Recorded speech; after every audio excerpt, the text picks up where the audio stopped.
Welcome to The Hair Loss Show, where Dr. Russell Knudsen and Dr. Vikram Jayaprakash discuss issues relating to hair loss and the medical and surgical treatment of hair loss in both men and women. Hello everybody, welcome to The Hair Loss Show.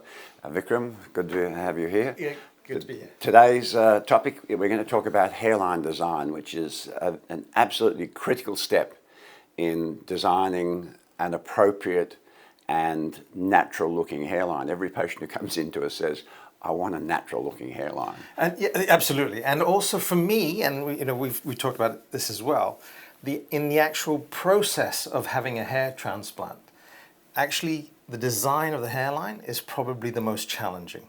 That's right. Because once you get that right, then the physical aspect of harvesting from the donor area and implanting it, that is a repetitive process. As long as you've got the skill set, that's okay. That can be done. You can have density, but if you don't have it in an appropriate place, Right. and if you don't have the design on the face, on the forehead correct, it immediately stands out as being something unusual and unnatural, and that is a big, big no-no because, as I said, the patients absolutely want this to look natural. Absolutely. And so one of the things that, if you take one thing away, is that there is not a perfect hairline. There is not a uniform hairline that suits everyone, all right? Each hairline has to be designed for the individual in question. It has to be designed with an idea of that person where they are now, where they may progress into the future as well.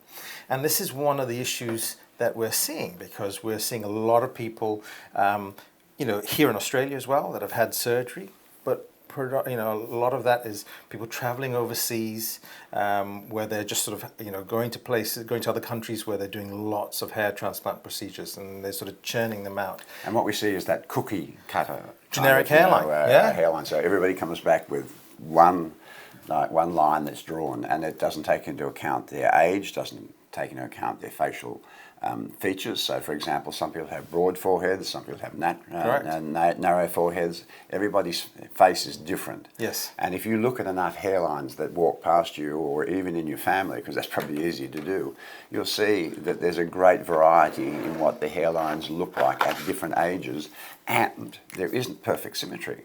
Yes. There is never perfect symmetry in hairlines. So to design something with perfect symmetry, even if it's in a reasonable shape, often is a feature that draws the eye to it. Yeah, and so one of the things that we use lasers to help us design a hairline, to help give us an idea of symmetry, but perfection comes from imperfection. You don't want a perfectly symmetrical hairline, just the way you don't want a perfectly symmetrical face, because that also looks weird.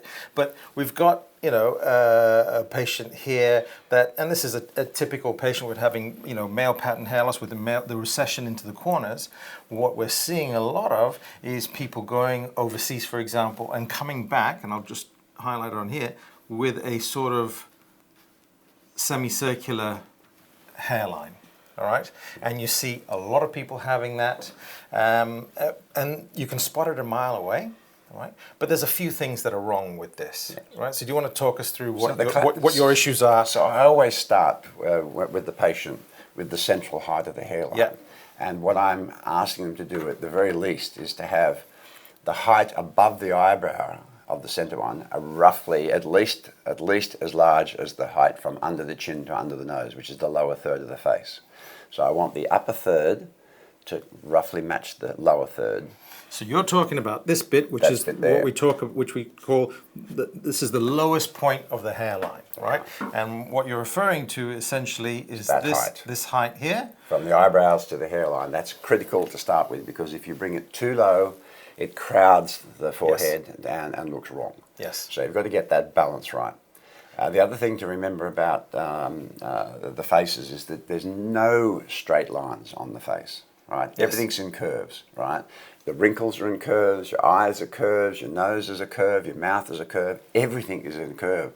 So if you put anything that's a straight line, it's absolutely going to draw your eye to it. So we don't want the semicircle. We also don't want that sort of this, which you see a lot of, Now there is an actor an American actor who shaves it into that shape, Yes, which is and a statement. That's a fine statement. because that's created in that's shaved into the design of the hairline, and which would grow out normally. But you do get the request for a lot of people wanting that sort of straight, flat hairline with with right angles, which just doesn't exist in nature. So one of the things I try to say to patients is, we're not trying to take you back to being who you were at 18. Right? What we're trying to do is to make you look less bald than before. So basically, when we talk about up here in the temporal angles here, we don't have to bring it down to where it was at 18, which might have been here, right? But if we bring it somewhere down there, the patient's going to say, yeah, I'm happy with that. Correct. So, I mean, the patient currently has this as a hairline, right? Which is a normal hairline. There is nothing abnormal about this. All men recede to a certain degree into the corner.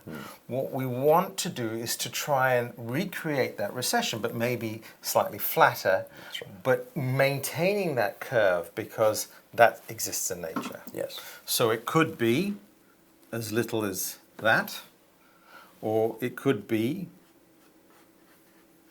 something along those lines. But what that does is it maintains this midpoint as the low point, curving up and then coming back to baseline.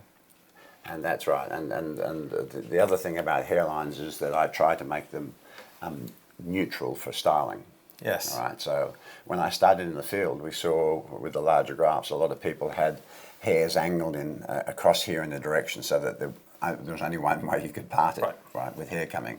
But what we try to do for the patient is to follow the natural variation in angle around the corners here, so that they can brush the hair back, they can brush it forward, they can brush it left to right, they can brush it right to left, and they just give them a styling option rather than forcing them into an option.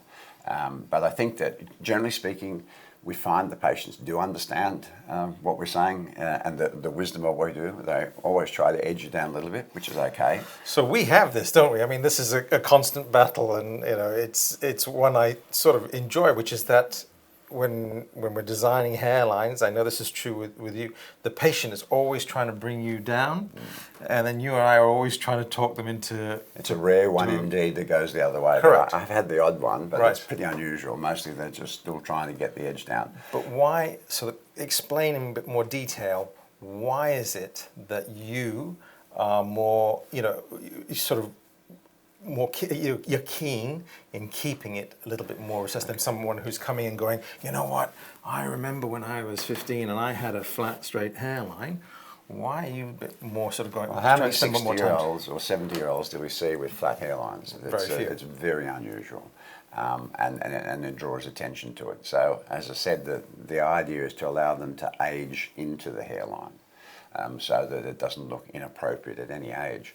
And the other thing to remember is that the start of puberty and the end of puberty is a change of hairline. So we have the immature hairline, and then we have the mature hairline. And we're not talking about balding, we're talking about everybody reshapes their hairline by the end of puberty. And people remember that, and that's what they want again. They sort of fantasize about that. They also want sometimes they want a lot of cut off at the corner, and I say, well, that's more a feminine hairline than a masculine hairline. The masculine hairline has an angle in the corner, doesn't round off, whereas female hairlines do. And once that's pointed out to them, they understand the concept that they don't want a female hairline. Yes. So I think probably the other takeaway for you to have is that if you are considering having a hair transplant procedure, a lot of thought needs to go into the hairline design. This is what starts the day, and it doesn't matter how long it takes. Yes. Because this is the critical step. Yes. Everything falls into place after this step. Yes. This is the foundation you build on, because if you're trying to say to the patient, this is what you're looking for. And if the hair's longer than this, for example, we sometimes just fold it down across the forehead and let them have a look at it so they can get a feel for it.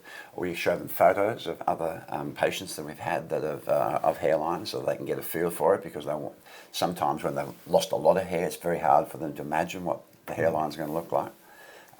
But it's the most important step. And if you skip this by just drawing it and saying let's get in the theatre, yes, you're going to end up with some pretty unhappy people.